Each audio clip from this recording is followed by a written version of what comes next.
cumprimentar o companheiro Rui Falcão, presidente nacional do Partido dos Trabalhadores, e cumprimentando o Rui, eu cumprimento toda a direção nacional que está aqui presente.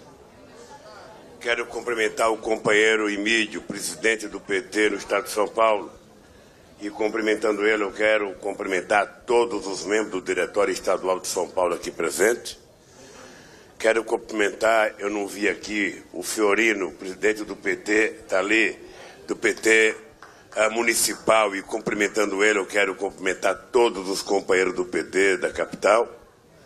Quero cumprimentar cada membro dos diretórios do PT aqui representado, de todas as cidades da Grande São Paulo. Quero cumprimentar os nossos vereadores, quero cumprimentar os nossos prefeitos, quero cumprimentar os nossos deputados estaduais, nossos deputados federais, companheiro Miguel Rosseto, ministro do Desenvolvimento Agrário, o companheiro Quioro, ministro da Saúde, o companheiro Marinho, prefeito de São Bernardo e coordenador da campanha da Dilma no Estado de São Paulo, o companheiro Almeida, prefeito de Guarulhos, que devia largar esse Twitter quando eu estou falando, guardar esse negócio no corpo, porque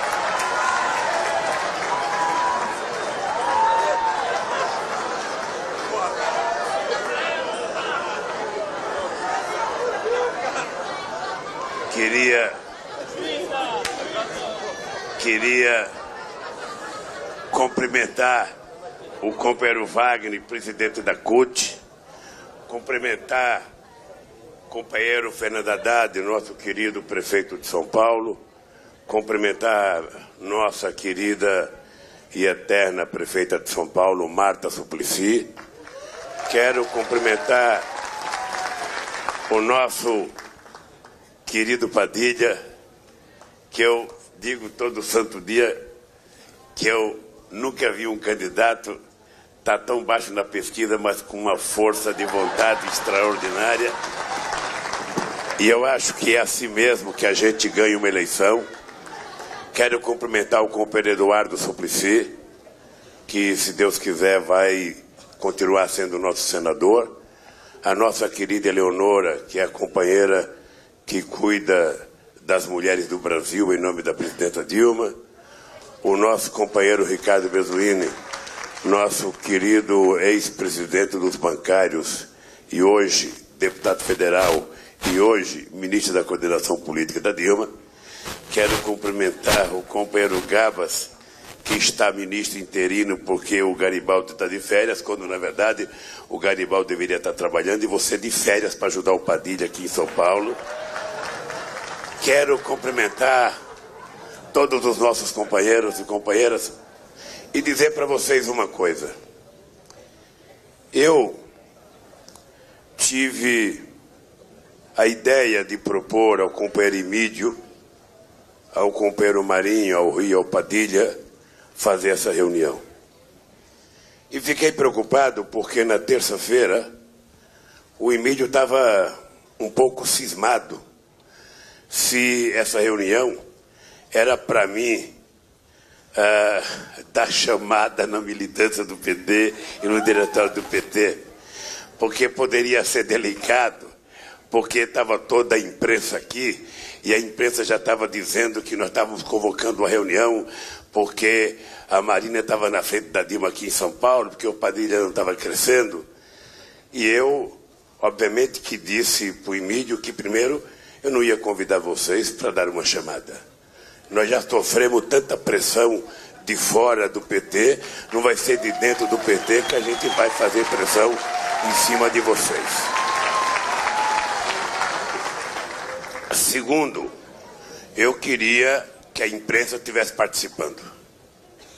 Eu queria que a imprensa pudesse estar participando, porque eu prefiro que a imprensa ouça a gente discutir os nossos problemas e publicar, certo ou errado, aquilo que a gente fala, do que não participarem e a gente fechar a sala e eles ficar de fora interpretando o que foi discutido aqui dentro. Então, Se quiserem, pode publicar cada palavra que eu vou proferir aqui. E eu faço esse desafio porque eu tenho consciência que eles não vão publicar.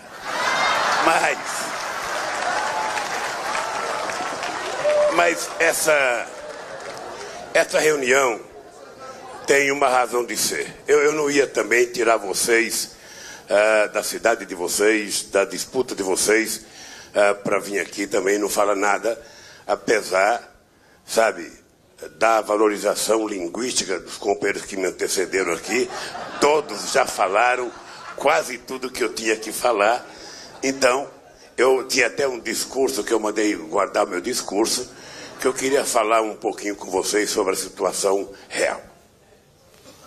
Bem, é fato que nós estamos fazendo, possivelmente, as eleições mais difíceis desde que o PT nasceu em 1980.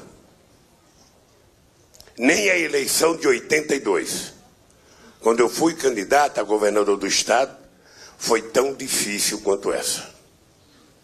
E eu vou explicar por que essa eleição está difícil. E vou explicar por que a gente tem que torná-la fácil. Em 82, diziam que nós éramos um bando de loucos.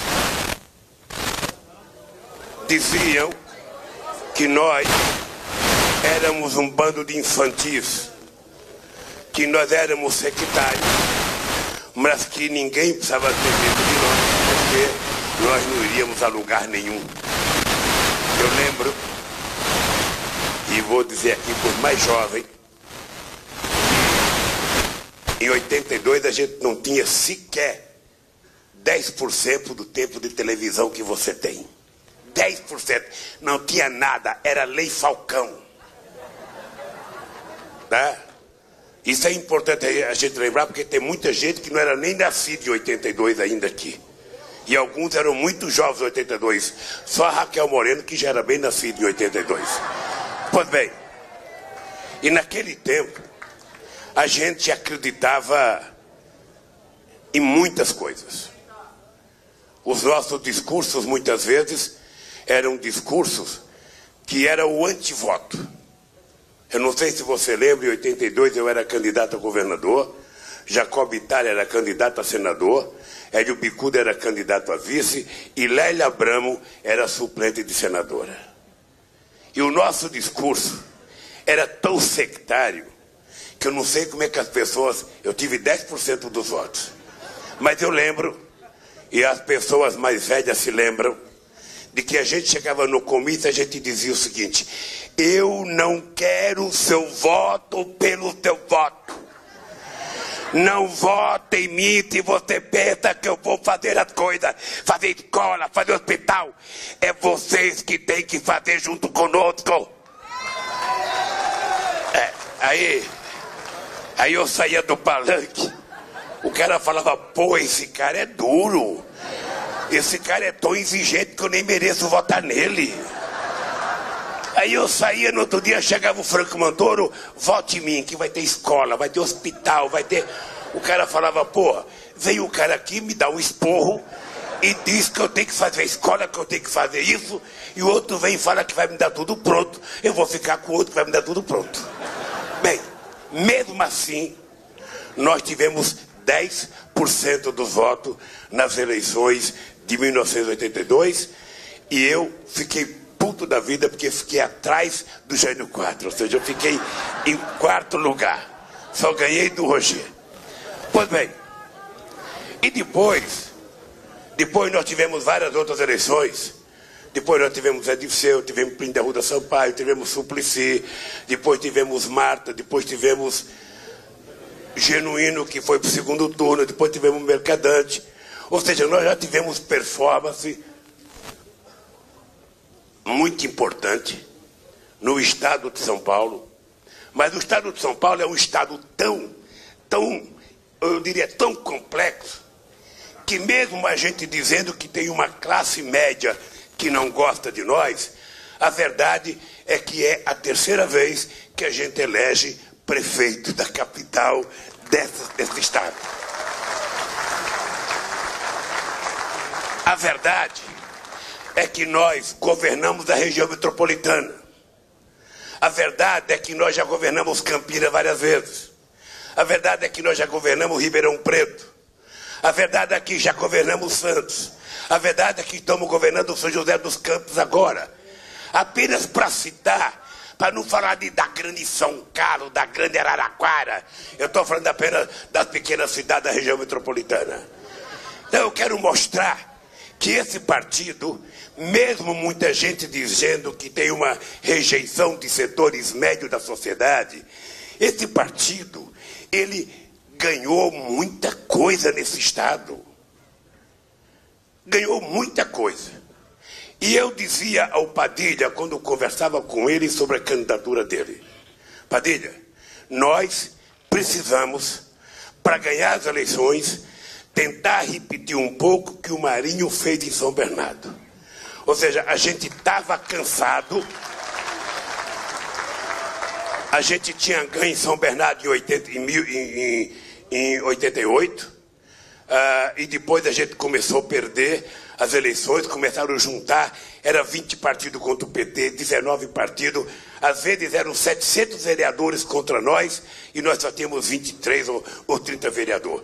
Ou seja, quando o Marinho conseguiu quebrar no meio e pegar metade do partido, eu falava com Padilha: Padilha, nós não podemos permitir que juntem-se todos contra nós.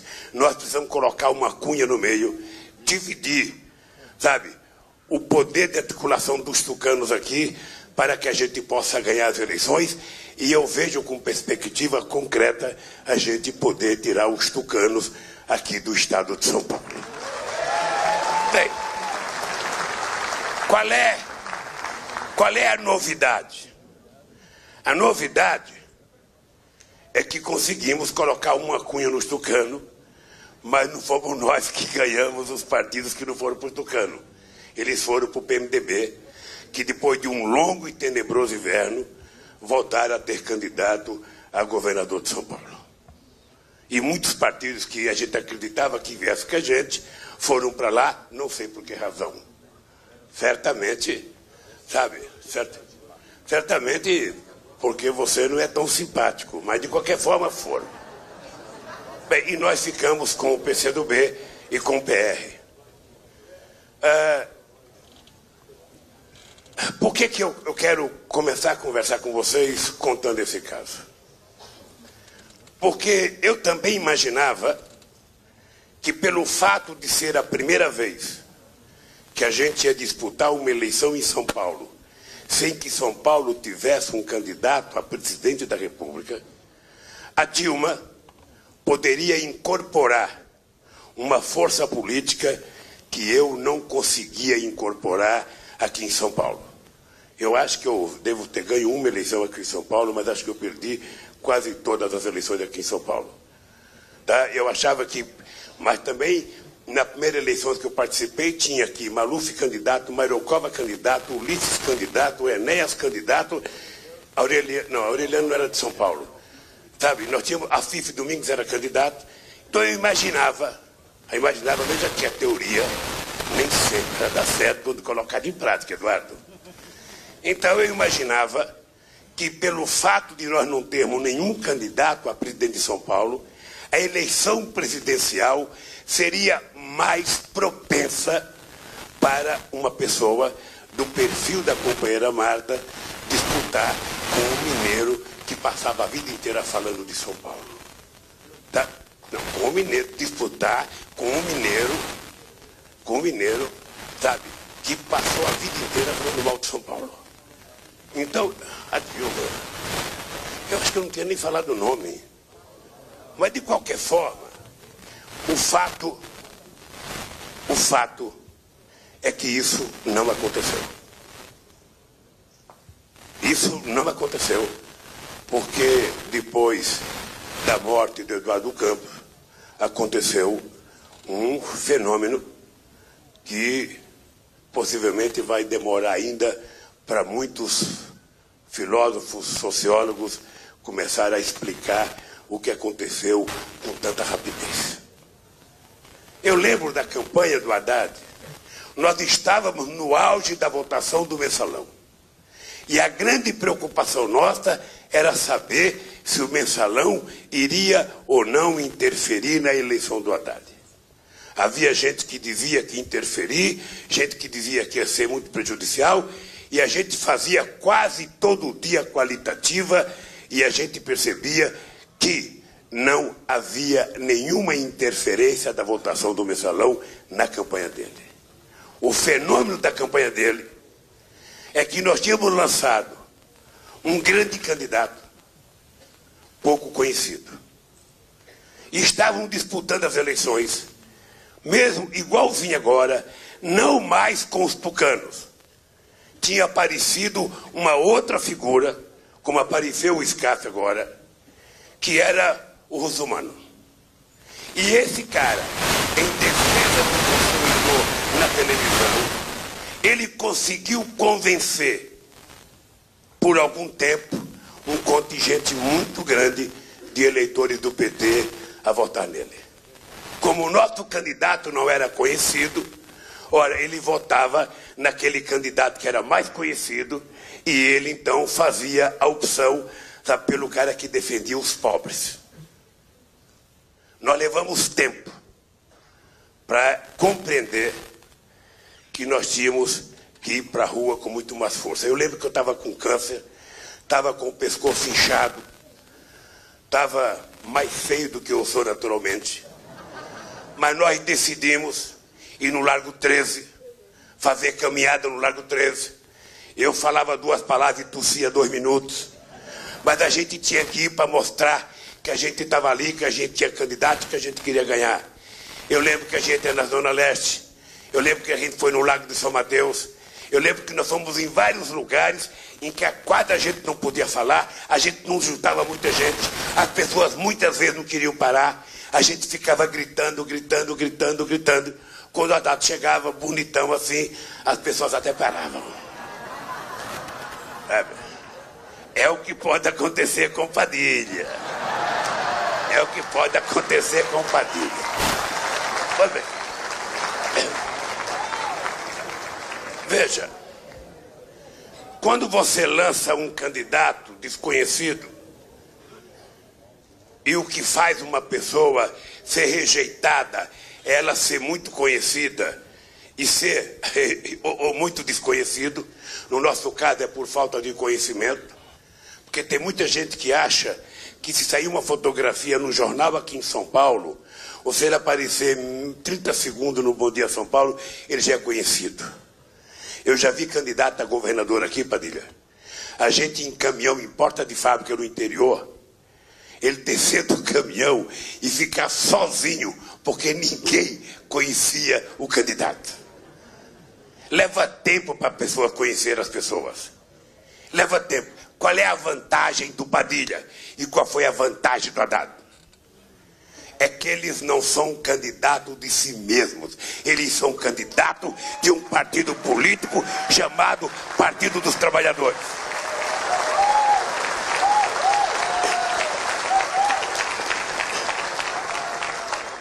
Até outro dia, a nossa campanha aqui em São Paulo não tinha visual.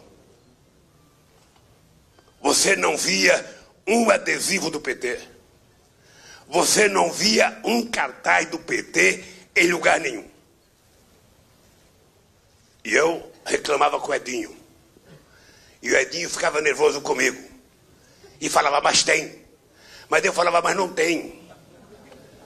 Aí fiz uma reunião com os sindicalistas outro dia. Os sindicalistas reclamaram da falta de material. Fui tirar fotografia com um monte de deputados estaduais e federais. E coloquei aclarando para conversar com cada companheiro antes de eu abraçá-lo para tirar uma foto. E a reclamação é que não tinha material. Não tinha material. Pois bem, hoje quando eu vi o Marinho levantar o material aí, eu já estou com a sensação de que a coisa começou a mudar aqui em São Paulo.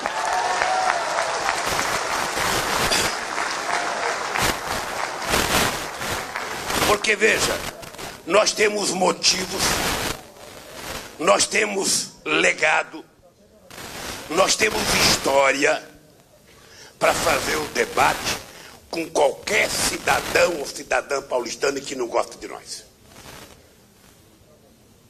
As pessoas podem, e nós deveremos admitir, que as pessoas não concordem com a gente ideologicamente. Nós temos que concordar que as pessoas pensem diferente de nós e nós pensemos diferente deles. O que nós não aceitaremos é sermos tratados como se fosse de segunda classe aqui nessa cidade e em qualquer lugar desse país. Exatamente porque foi o nosso partido, a partir da primeira eleição em 1982, em Diadema, que começou a mudar a história de administração pública nesse país. Fomos nós, com a criação do orçamento participativo, que pela primeira vez demos ao povo da vila, de um bairro muito distante, o direito de dizer qual era a obra preferencial que ele queria para a sua vila, para o seu bairro ou para a sua rua.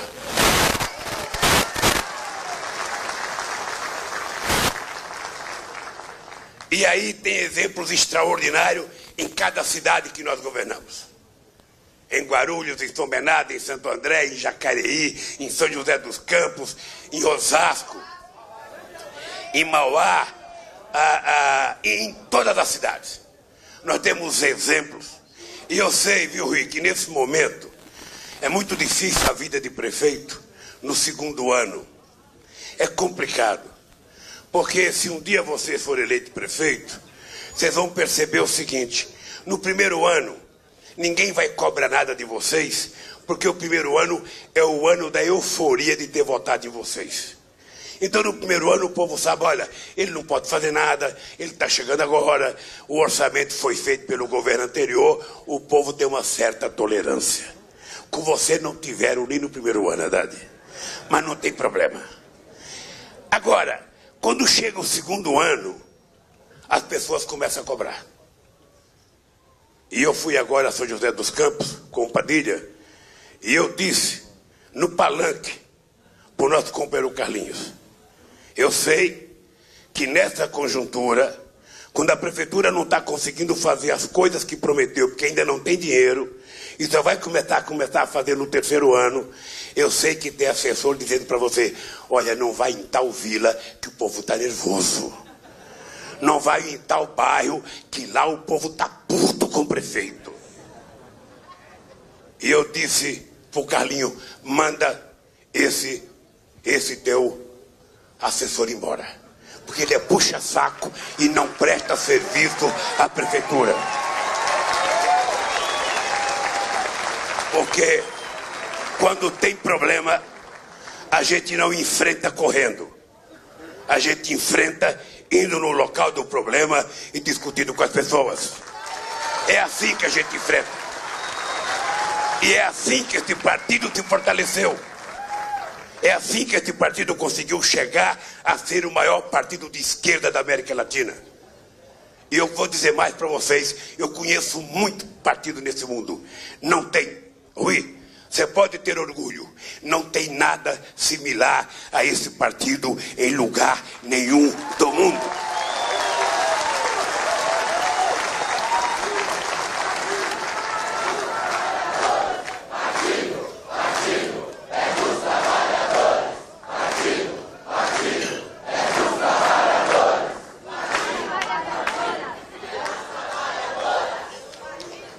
E eu sei, e não é segredo para ninguém,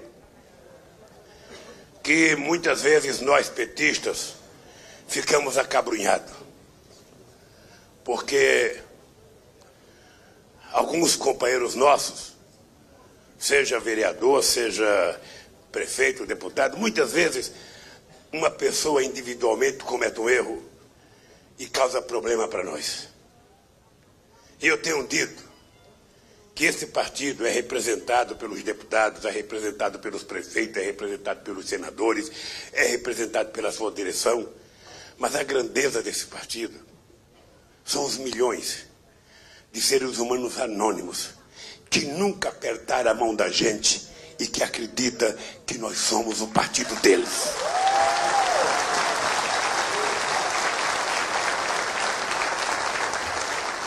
É essa gente que nós temos que despertar agora. É com essa gente que a gente vai ter que teimar nesses próximos 30 dias.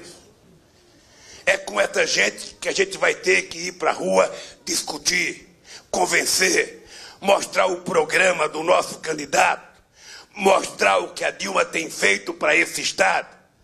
Porque as grandes obras aqui, Padilha, como o anel rodoviário, é mostrado como se fosse obra do Estado, mas se não fosse o governo federal, essa obra não tinha saído.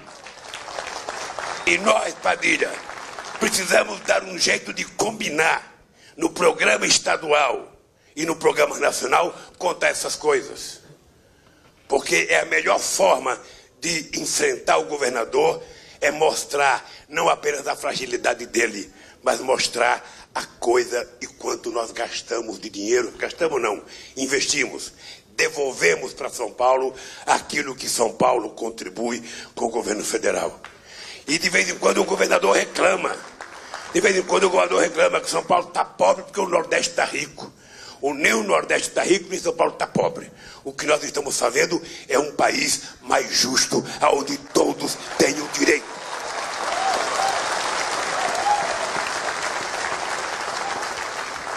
Se São Paulo está com problema, não é por causa do Nordeste.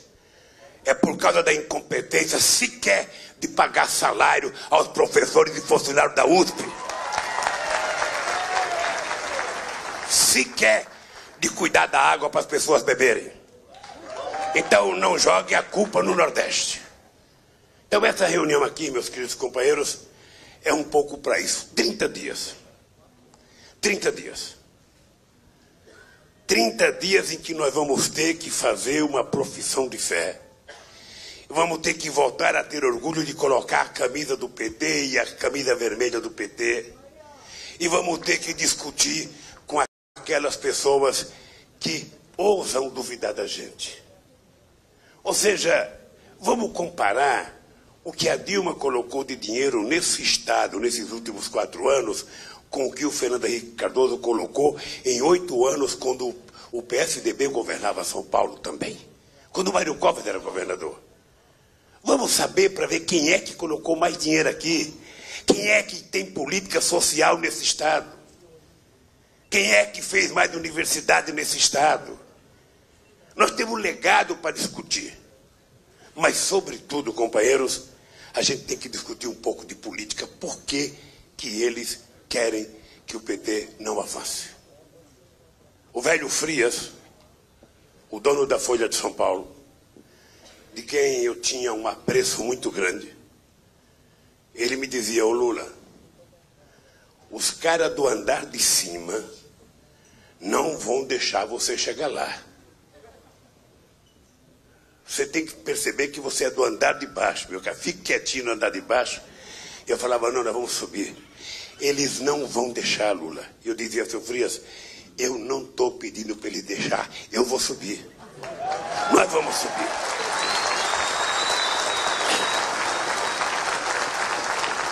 E nós subimos. E nós subimos que incomodou. Incomodou tanto, Rui, que eu fico pensando, Marta, talvez você nem sempre acredite no que eu falo, mas eu falo: a Marta não foi reeleita prefeita de São Paulo. Ela não foi reeleita porque ela governou para os pobres dessa cidade. Quando eu fui inaugurar o primeiro céu com a Marta, em Guaianazes,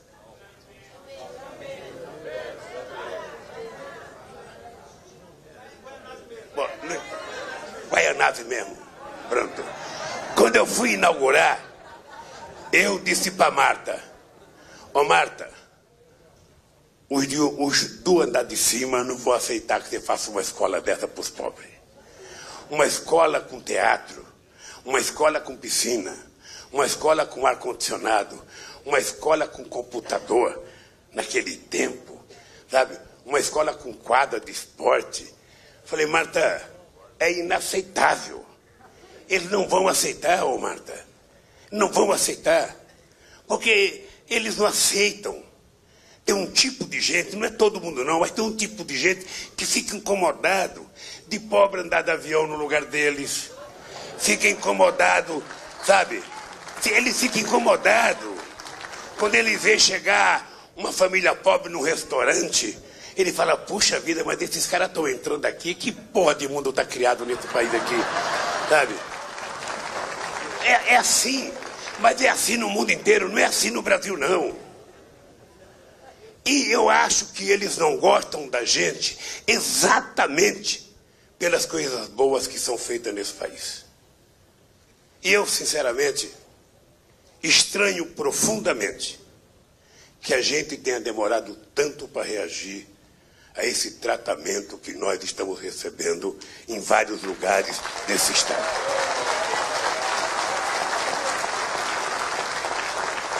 E eu acho que o Padilha e a Dilma, nesse momento, são os porta-estandarte que nós temos que utilizar junto com os nossos candidatos a deputados estaduais e federais e candidatas para a gente sair para a rua e mostrar, olha, voltamos. Aliás, nunca saímos. Voltamos. Voltamos mais forte. Voltamos mais orgulhosos. Voltamos com vontade de vencer outra vez. Porque eu fico imaginando o quão... Gostou do quão? O quão seria importante o PT governar no mesmo período a capital, o Estado e o Brasil. Eu fico imaginando a coisa extraordinária, sabe, que ia acontecer nesse Estado. Aí sim, eles iriam ver São Paulo voltar a ser mais motivo de orgulho para os paulistas, não porque não querem que o Nordeste cresça, não querem que a Zona Franca de Manaus exista, mas porque São Paulo iria se tornar atrativo para investimentos, sobretudo em indústrias de ponta, para que São Paulo continue tendo para o Brasil a importância que sempre teve historicamente. Mas que São Paulo não seja o império para os outros estados, mas seja o irmão dos outros estados. É isso que a gente quer construir neste país. Por isso, companheiros, essa reunião para a gente consolidar a companheira Dilma Rousseff, não existe do ponto de vista sociológico. Quando eu estava no sindicato, que eu aprendi a palavra sociológico. Ô Rafael, você já nasceu aprendendo essa palavra, eu aprendi depois de muito tempo. Eu achava chique, sociológico. Eu achava... Hoje eu já falo bem isso. Mas veja, não há nenhuma explicação. Não há nenhuma explicação. A Dilma está perdendo as eleições aqui em São Paulo. Alguns dizem que é ódio. Eu não acredito. Possivelmente, nós não tenhamos encontrado o tom correto e as palavras corretas para mostrar as qualidades da nossa companheira Dilma. Porque que o preconceito contra mim fosse grande, porque eu era metalúrgico, era nordestino, até aceitava. Ô, gente, mas eu cheguei a ganhar a eleição aqui nesse estado. Eu tinha 40 e poucos por cento quando perdia. Não é possível que a Dilma tenha 23% aqui. Cadê o PT? Cadê as mulheres do PT? Cadê os homens do PT? Cadê os deputados do PT? Cadê os prefeitos do PT? Nós governamos 16 milhões de pessoas na grande São Paulo. 16 milhões, Miguel Rosseto. O PT governa mais do que uma Suécia, mais do que uma Holanda, mais do que uma Finlândia. Mais do que o Equador, o PT governa muita gente. O que está acontecendo? O que está faltando? Eu quero contar uma história para vocês saberem o que está acontecendo. Falta discutir política não é obra. Não é obra.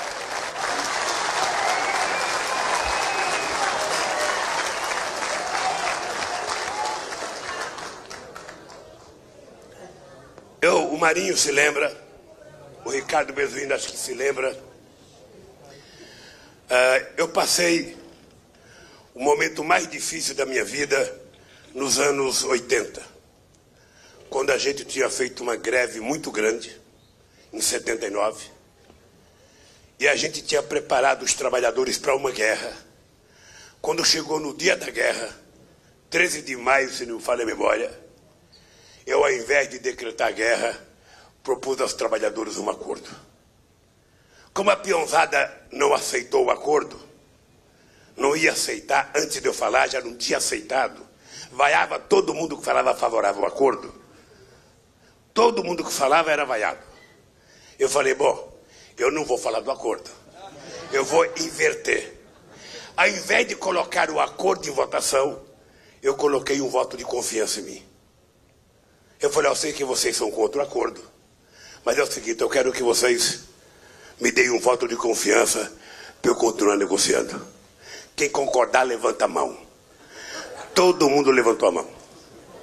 Mas saíram do estádio me chamando de traidor, que eu tinha me vendido e que eles me deram um voto de confiança, mas Rui, nós passamos um ano para recuperar. Um ano. A gente ia na porta de fábrica, a peãozada não parava para conversar com a gente. Não parava. Eu lembro que um dia eu fiquei nervoso porque um jornal escreveu a manchete: Lula fala para os ouvidos moucos dos trabalhadores. E essa frase, Rui, me mexeu com a minha honra. Eu ia à diretoria do sindicato, eu falei, ó, nós vamos fazer uma greve maior do que a de 79. Esses putos estão dizendo para mim, sabe, que ficavam 40 dias de greve, 50 dias de greve, 4 meses de greve, eles vão ficar agora. E vamos para a porta de fábrica. Vamos para a porta de fábrica, dezembro, janeiro, fevereiro e março. Quando chegou em abril, fizemos uma greve de 41 dias. Eu fui preso, e aí o pessoal mandava os advogados ir lá, Dom Cláudio Rumes, a cadeia Teodoro Vilela, e na cadeia falar, ô Lula, acaba com a greve. Eu falava, não. O pessoal dizia que eu era traidor, agora eu quero ver quem aguenta. Sabe, quero ver quem aguenta. Bem, na greve de 79, nós ganhamos tudo financeiramente e perdemos tudo politicamente. Nessa greve de 80, a gente perdeu tudo economicamente e ganhou tudo politicamente. Por que que eu digo que falta política? Porque nós precisamos debater. Se nós não temos argumento para defender, Rui, alguém tem que dar argumento para a gente defender. Aquilo que a gente chama, Padilha, de argumento de mesa de bar. O nosso militante que está no bar tomando uma cervejinha e chega um outro tomando 2 cervejas e fala partido de ladrão. Esse cara tem que levantar a cabeça e dizer quem é ladrão. Ele tem que ter informação. Porque a tendência, eu lembro quando a Luiz Erundina era prefeita aqui, Marinho, eu lembro que a gente falava que a gente ia levar a massa para a Câmara e aprovar a política de transporte gratuito. Nem levamos a massa e nem aprovamos. E quando a Luiz Erundina aprovava o aumento de ônibus, a primeira coisa que a gente fazia quando chegava no ponto era tirar a estrelinha do PT e guardar no bolso, sabe? O povo não ficar nervoso com a gente. Ou seja, nós somos seres humanos. Nós temos limitações. Se a gente não tiver informação, a gente não sabe como defender. Então a campanha, Padilha, é o momento. E eu vou dizer uma coisa para você. Quando terminar esse ato, você pode sair com o e-mail e falar, esse Lula é um filho da mãe. Porque ele foi dizer coisa que não poderia dizer em público. Mas eu vou dizer uma coisa para você. Nem que seja um segundo.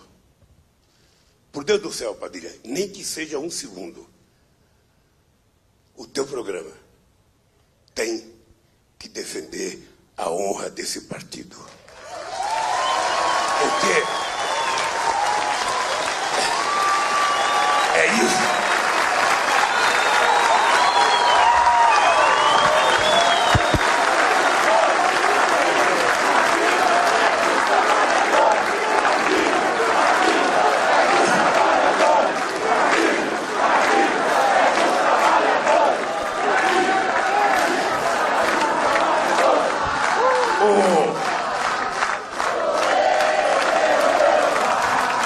Porque, gente, nós temos problemas em vários lugares do Brasil. Mas aqui, um companheiro da qualidade do Padilha não pode ter menos votos do que historicamente o PT tem aqui. Um companheiro igual o Padilha não pode, em alguns lugares, estar aparecendo na pesquisa com menos votos do que o Scarfe. Não tem explicação. Não tem explicação. Eu, que fosse o companheiro Wagner, falou bonito aqui, mas eu falava peão, não voto em patrão. Sabe? Mas é verdade, não tem explicação. Só pode ser falta de conhecimento. Só pode ser falta de motivação. A Dilma ter 23% de voto em São Paulo é uma questão de honra nossa, enquanto partido político, fazer a Dilma ganhar da Marina aqui em São Paulo.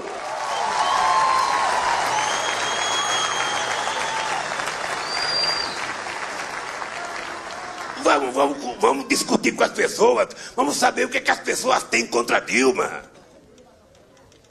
Vamos saber. Não é possível. Uma pessoa que tem governado esse país com a seriedade que a Dilma tem governado. Uma pessoa que tem dito alto e bom som: nós não vamos jogar no bolso do povo trabalhador a crise econômica mundial causada pelos ricos. Porque tem outros candidatos que resolveriam o problema de baixar a inflação para 5. É só mandar peão embora. É só cortar salário. É fácil. Duro é a gente manter a inflação 12 anos dentro da meta, aumentando o salário e gerando emprego. Deveria ser motivo de orgulho para este país e para este Estado, que enquanto a Europa rica, de 2008 para cá, fechou 62 milhões de postos de trabalho. Essa Dilma, que eles não gostam, gerou apenas em 4 anos 5,5 milhões de postos de trabalho com carteira profissional assinada nesse país. Então, companheiros, essa reunião é um pouco para isso. Vocês estão percebendo que eu não falei do Aécio? Vocês estão percebendo que eu não... Porque o Aécio é o seguinte: eu vi ele fazer um debate no Jornal da Globo da meia-noite. Ele falou, acho que umas 200 vezes, a palavra previsibilidade. Todas as perguntas que faziam para ele, ele falava: é preciso ter previsibilidade. Mas e a seleção brasileira? Previsibilidade. E eu fiquei pensando, como é que o cara que gosta tanto de previsibilidade não previu que ia acabar a campanha? Como é que pode?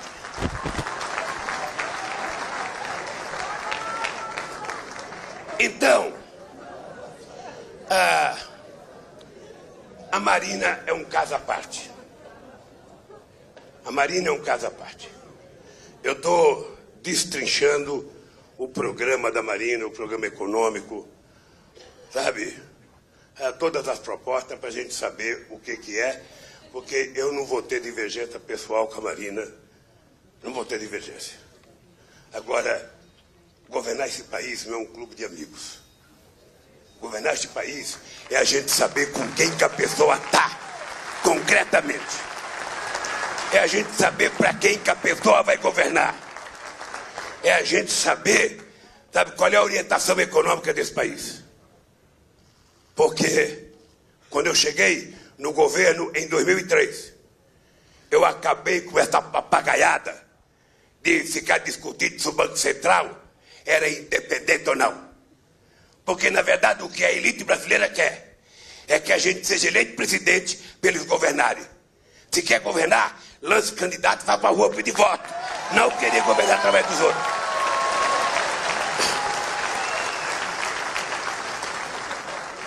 Eu, Eduardo Suplicy, fiz, há uns 4 meses atrás, uma roda de seminário no Instituto para saber como é que o sistema financeiro via a economia.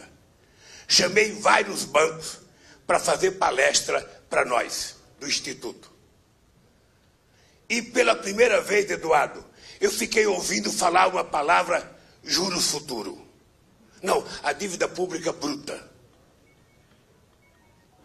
Eu nunca tinha ouvido falar. E eu perguntei para um cidadão que estava fazendo a palestra, me diga uma coisa. Até outro dia, desde esses últimos 30 anos que eu faço política sindical e política partidária, toda discussão se dá, sabe, e a gente discutir se a dívida pública líquida está grande ou não está grande. E no Brasil, nós conseguimos diminuir de 62%, 61% para 33,8% ou 34%. É a dívida pública mais baixa, acho que, do país do mundo. A da Itália era 120% do PIB. A dos Estados Unidos é não sei quanto por cento do PIB. A nossa é só 30%. Ou seja, aí o cara falou assim, não é a dívida pública líquida. É a dívida pública bruta. Eu falei, mas por que está incomodando vocês que nós nunca discutimos a dívida pública bruta? Aí o cara falou, não, é por causa... Ela está aumentando porque o governo está colocando dinheiro no BNDES para financiar as outras empresas. E o governo está colocando dinheiro no Banco do Brasil, na Caixa Econômica, no BNB, para financiar crédito, para financiar coisas que os bancos privados não querem. Aí eu descobri, o problema não é a dívida pública, o problema é que quando veio a crise em 2008, que nós liberamos 100 bilhões de reais do compulsório para os bancos investirem no consumo, sabe o que eles fizeram? Compraram o título do governo. E não investiram nada no consumo. O que é que nós fizemos? Nós então colocamos o dinheiro no BNDES e aumentamos a capacidade de empréstimo do BNDES, do Banco do Brasil, da Caixa Econômica, do BNB, sabe? Para fazer as coisas funcionarem. Então, quando as pessoas falam, vou diminuir o poder do banco público, este país tem um sistema bancário extraordinário que é essa misturança legal entre bancos privados fortes e bancos públicos fortes. E, gente, quando veio a crise em 2008, Omar, eu liguei para o Obama. Chique, hein? Liguei para o Obama. Eu estava discutindo com o Obama que eu queria saber como é que ele ia tratar a questão do financiamento das indústrias, sobretudo da indústria automobilística. Eu falei para ele, olha, Obama, aqui no Brasil nós temos um sistema financeiro, primeiro, bastante regulado, e segundo, funciona perfeitamente bem, sabe? É metade público e metade privado. Aí falei do BNDES, falei da Caixa Econômica, falou, do Banco do Brasil, ele falou, aqui, nem pensar nisso, aqui se pensar nisso, sabe, é impensável. Ou seja, a conclusão, nós tomamos a decisão de comprar o Banco Votorantim, resolvemos o problema de financiamento do carro usado numa semana e eles demoraram 7 meses para resolver o problema do banco deles. Então, eu penso que os bancos públicos têm uma importância para o desenvolvimento deste país extraordinário. Não é só para a agricultura o Banco do Brasil, é para a pequena e média empresa, para a microempresa, é para o crédito consignado. Sabe, então, eu sinceramente não sei se a companheira Marina leu o programa que fizeram para ela. Porque se ela leu, significa que ela não aprendeu nada nas discussões que nós fizemos quando ela estava no meu governo. Então, é uma coisa complicada. É uma coisa complicada, a gente fazer... Quando eu vi a notícia de que vai diminuir o poder do pré-sal... Ô, gente, quando é que a nossa companheira Marina diz isso, Eduardo? Ela disse isso quando ela foi conversar com o pessoal do etanol. E, possivelmente, para agradar o pessoal do etanol, ela falou, eu vou diminuir o pré-sal. Bobagem. Porque não precisa diminuir o pré-sal para você poder resolver o problema do etanol. Não precisa. Então, veja, o pré-sal, ela estava comigo no governo. Quando a gente discutia, o pré-sal é o passaporte, é a garantia de futuro para a juventude deste país, para a gente garantir a educação desse povo, para a gente garantir a saúde desse povo. A gente aprovou a lei da partilha para a gente não permitir que o petróleo fosse utilizado apenas para, sabe, colocar o dinheiro do petróleo no ralo. A gente queria uma coisa à parte para investir em ciência e tecnologia, investir em educação, investir... Eu nem sei se tudo que estão publicando é verdade. Eu nem sei. Mas não pode ser possível. E se for verdade, Eduardo, sabe, não é falar mal de ninguém, é defender o que a gente acredita. É defender o que a gente acredita. É defender o que é melhor para este país. Então, gente, nós temos que fazer esse debate. Nós temos que fazer esse debate e não permitir a negação da política. Não permitir a negação da política, porque quando o cara fala, você não gosta de política, não, pergunta em que ele votou. Pergunta, para ver se ele tem coragem de dizer. Não sabe ou votou num cara que ele tem vergonha. Então, gente, eu acho que nós não nascemos apenas para disputar a eleição. Disputar a eleição é um momento histórico na vida de um partido. Nós nascemos para fazer com que haja uma evolução política na cabeça desse povo, para que a gente possa constituir a tão sonhada sociedade justa, mais igualitária. A sociedade em que os bens sejam divididos entre nós. E nós fizemos muito, mas se você for comparar o tempo que o povo ficou sem ter nada, nós fizemos pouco. É preciso fazer mais. Numa escada de 10 degraus, Padilha, o povo só subiu 2 degraus. Nós precisamos fazer subir 4, 5, 6, 7, para que a gente tenha esse país mais forte. E nós, Padilha, precisamos de você e da Dilma, não apenas para elegê-los. Nós precisamos de vocês e dos nossos candidatos a deputado como instrumento. Como instrumento para que a gente possa fazer esse debate na cidade. Quanto mais passeata você puder fazer na cidade, quanto mais bandeira a gente puder carregar na cidade, quanto mais discurso a gente puder fazer no lugar que a gente tiver, mais a gente tem chance de reverter essa situação. Eu estou convencido, Padilha, que você pode surpreender essa campanha. Agora, você está de bota. De vez em quando tem que dar uma cutucada nas pessoas, em alguns deles. Esse botão marrom aqui, ó, não tem cravo, não vai machucar. Mas eu acho que nós temos que demarcar nosso campo de classe nessa campanha, sabe, um pouquinho de política. Um pouquinho de política na campanha vai fazer bem. As pessoas compreenderem o que está acontecendo, por que está acontecendo e por que nós temos que mudar. Então, companheiros e companheiras, era um pouco isso que eu queria falar com vocês. Nós já vivemos tantas vezes em adversidade. Nós já vivemos tantas vezes em situação difícil. Agora eu queria dizer para vocês, olha, nenhum petista. Se dentre nós alguém porventura cometer erro, que pague. Isso vale no PT, vale na casa da gente, vale na igreja da gente, vale no clube da gente, vale em qualquer lugar. Agora, o que a gente não pode, gente, é deixar de ter orgulho e autoestima por ser petista. A gente não pode.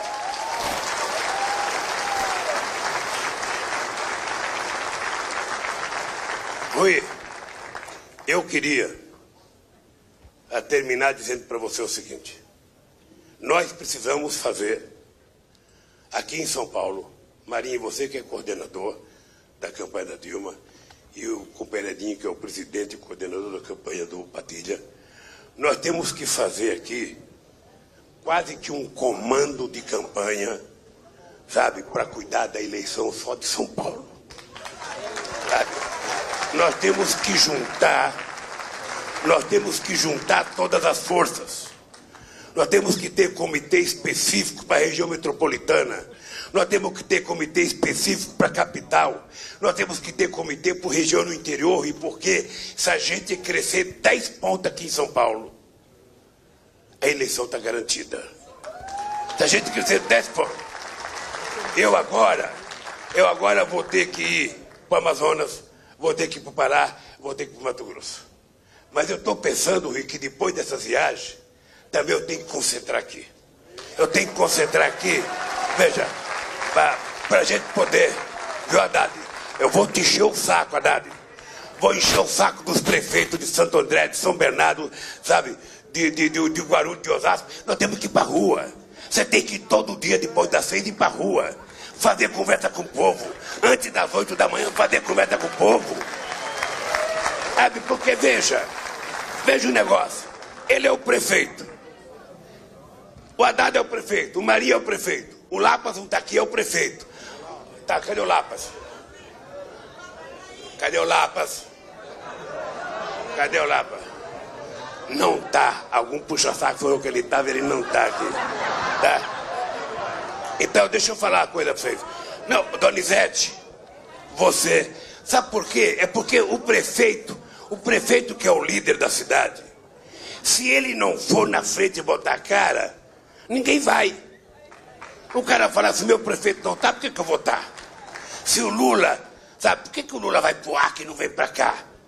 O cara fala, deixa o Lula vir, que aí eu vou. Se o Rio Falcão tá lá em Brasília e não tá aqui, o cara fala, deixa o Rio Falcão vir que eu vou. Então, é hora, Padilhinha, da gente assumir, junto com você, sabe, a responsabilidade pelas coisas boas e pelas coisas ruins. Eu falo para você o seguinte, ó, eu já fui candidato a governador, a Marta já foi, Suplicy já foi, só está aqui. Nós nunca tivemos uma figura com a cara tão boa como você, disputando essas eleições em São Paulo. Nós nunca tivemos, veja, aqui em São Paulo, a possibilidade de eleger por São Paulo uma presidente da República. Então eu queria desafiar vocês a transformar isso numa questão de honra. Sabe, são 30 dias, gente. Remídio, eu estava falando, você estava aí, viajando na internet. Eu vi você no computador. Sabe?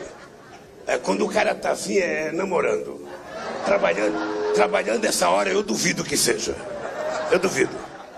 Então, é o seguinte, gente, Ô, gente, vamos assumir esse compromisso. Em cada cidade, onde você mora, todo santo dia tem que ter um mutirão. Todo santo dia ir num bairro. Todo santo dia conversar com as pessoas, bater palma, entrar na casa, ir na feira, ir no supermercado, todo santo dia. Se a gente fizer isso, e a gente fizer isso aqui na capital, e isso, Wagner, vale para o sindicato.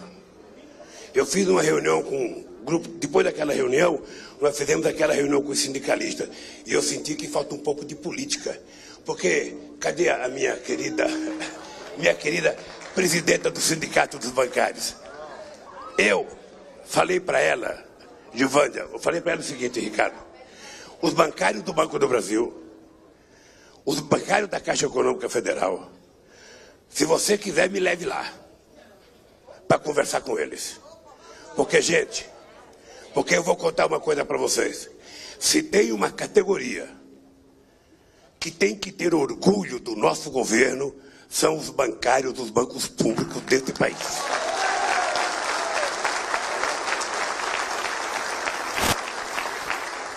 Por tudo que nós fizemos. Por tudo que nós fizemos com os bancos públicos brasileiros. Inclusive comprando a nossa Caixa aqui em São Paulo, comprando 50% do Banco Votorantim, não deixando privatizar o Banco do Espírito Santo, o Banco do Piauí, o Banco do Ceará. Ou seja, então, companheiros, E a Caixa Econômica também. É só ver o que era antes da gente chegar, o que virou. Então, querida, falta discussão política. Se você precisar, me convide. Eu adoro conversar com bancário e com bancária. Adoro conversar com bancário e com bancária. E também nas outras categorias de trabalhadores está faltando. E talvez o meu governo tenha tido culpa nisso. Porque como a gente era muito bem relacionado, a gente atendia, a gente brigava pouco e acordava muito, o pessoal ficou muito economicista. Né, Marinho? O pessoal ficou muito economicista, o pessoal, sabe, não quer mais discutir política. Como é que se explica numa fábrica, o SCAF, numa fábrica que eu vi, está na frente do Padilha? Ó, bicho, no meu tempo, Padilha, no meu tempo, imaginar numa fábrica um peão votar no seu empregador era impensável, Padilha. E isso a gente pode construir agora. A gente tem que ir na porta da fábrica conversar com as pessoas. Então, essa reunião é mais para levantar nossa moral. É mais para levantar nossa moral. É mais para dizer o seguinte, olha, nós não somos melhor do que ninguém. Não somos melhor, não queremos ser. Mas nós não queremos ser tratados de forma menor do que ninguém também. Nós construímos a democracia nesse país. Não teve na história desse país nenhum governo mais republicano do que o meu governo e o da Dilma. Republicano. O Padilha era coordenador e ele sabe que ele se reunia com todo mundo de todos os partidos e tratava em igualdade de condições. E é por isso que nós conquistamos respeito. E não vamos jogar fora, porque meia dúzia querem que a gente fique por baixo. Portanto, Padilha, eu acho que se a gente fizer... Primeiro os sindicalistas, o companheiro, o Arthur, você também pode tirar uma fériasinha, viu? E quem tiver férias vencida, ao invés de deixar para tirar depois de dezembro para passear, é bom tirar agora para poder ajudar na campanha. Sabe? É hora da gente agora, gente agora não tem moleza. É hora da gente fazer o que tiver ao nosso alcance. Da gente fazer todo o esforço possível para a gente colocar o Padilha no governo do Estado e colocar a Dilma na presidência. Então, queridos companheiros e queridas companheiras, era só isso que eu queria falar com vocês. É só isso. Eu quero que o povo da rua tenha por vocês o mesmo respeito que eu tenho e a mesma admiração que eu tenho pela história que vocês construíram nesse país. Por isso, companheiros, até a vitória do Padilha, até a vitória do Suplicy e a vitória da companheira Dilma no dia 5 de outubro. Um abraço, queridos.